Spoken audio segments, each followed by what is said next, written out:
I'm ashamed to be myself. I'm scared people will judge me just for existing. I apologize for taking up space. Sounds ridiculous, right? But that's my reality. This is a real anonymous story, slightly altered to protect privacy. If you've ever felt broken for simply existing, you might find a piece of yourself here. Let's read it together and try to understand where this pain comes from and what we can do about it. But before we start, subscribe to my channel if you're tired of hiding from yourself and ready to finally listen.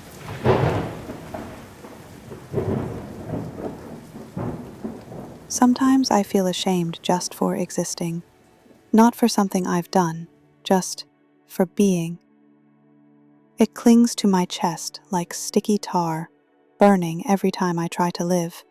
Even when I do nothing, maybe especially then, the voice whispers, lazy, worthless, you should be doing more. It haunts everything. When I talk to people, you said the wrong thing. Now they hate you. When I stay silent, you're boring, weird, broken. When I work, you're doing it all wrong. You're going to mess everything up. When I don't work, of course, you're useless. No one wants to work with someone like you. With my kids, you're a bad parent. You're damaging them. Without my kids, you're selfish. You're neglecting them. It's like living under a constant spotlight of shame. Even reaching out for help feels wrong. There are kind, strong people out there, and you're selfish. You don't belong here. I know where this voice comes from. It has my mother's tone, that quiet, icy judgment behind every gentle word. She never screamed. She didn't have to. She made me feel like I was wrong just by breathing the wrong way. Her love felt like walking through a web, invisible but sticky. I still can't shake it off. No matter how much therapy I've done, or how far I've come, the voice comes back. Something's still wrong with you. And lately, even though I've climbed out of a deep depression, even though I'm functioning again, the shame didn't leave. It just changed its disguise. Now it says, you're a burden for getting better too slowly. You're in the way. You make people uncomfortable just by existing. I don't even know what I'm ashamed of anymore, but it feels endless and heavy, like I'm constantly apologizing for taking up space. If you've ever felt this nameless shame that sticks to your skin, how do you live with it?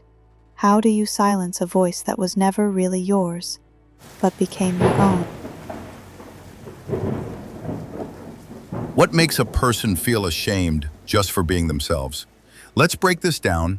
What actually happens to people who live with constant shame? Shame like this doesn't appear out of nowhere. It's something we learn, usually very early, and usually from the people who were supposed to protect us. Sometimes it's loud. Why are you crying again? Don't be so sensitive. You're so dramatic. Stop embarrassing me. Other times it's quiet. A sigh, a look. Are you sure you want to wear that? Don't make a scene. I never needed help at your age. Over time, the child learns a simple lesson. Being myself makes people uncomfortable. So I must be wrong. I must be bad. I must be shameful. It's rarely said directly. That's what makes it so confusing. The parent might even say, I just want what's best for you, while undermining the child's confidence again and again. This is what's called internalized shame. It's not just, I did something wrong. It becomes, I am wrong by default. People who grow up like this learn to anticipate rejection before it happens. They apologize before they speak. They downplay their needs. They criticize themselves before anyone else gets the chance. And worst of all, they stop trusting their own perception. They no longer know if they're overreacting or just finally reacting. So they silence themselves again and again and again. That's what chronic shame does. It doesn't protect you, it isolates you. It's not humility, it's inherited self-erasure. That's how it begins. That quiet, sticky shame seeps into everything. It becomes the background, the justification, the prison you stop noticing. But then, something shifts. Pause. The turning point begins. You catch yourself thinking, wait, who's actually saying this in my head? You start to listen closely, and it sounds familiar. The tone, the rhythm, the weight. You've heard this before. And suddenly you realize this inner critic isn't you. It never was. You grew up around people who carried their own shame, and they passed it on to you without even knowing. You absorbed it like truth, like survival instructions. But now, for the first time, you hear it clearly. This voice doesn't belong to you, and maybe it never had power to begin with.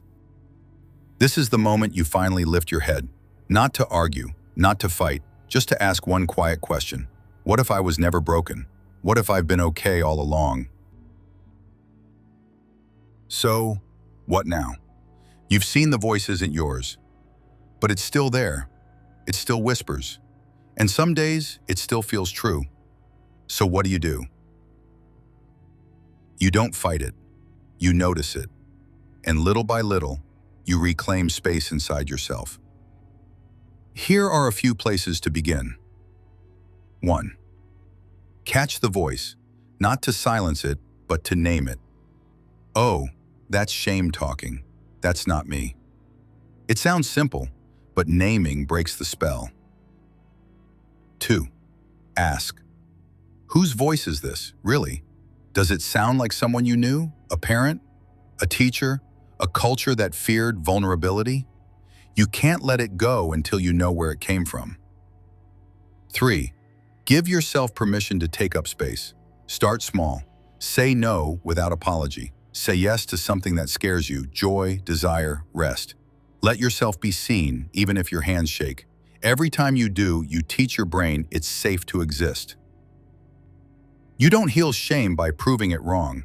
You heal it by making room for yourself anyway, by choosing to stay as you are, even when the old voice whispers, "You're too much, you're not enough." You stay, you breathe, and you keep living. If any part of this felt familiar, you're not alone, and you're not broken. You just learned to hide too early.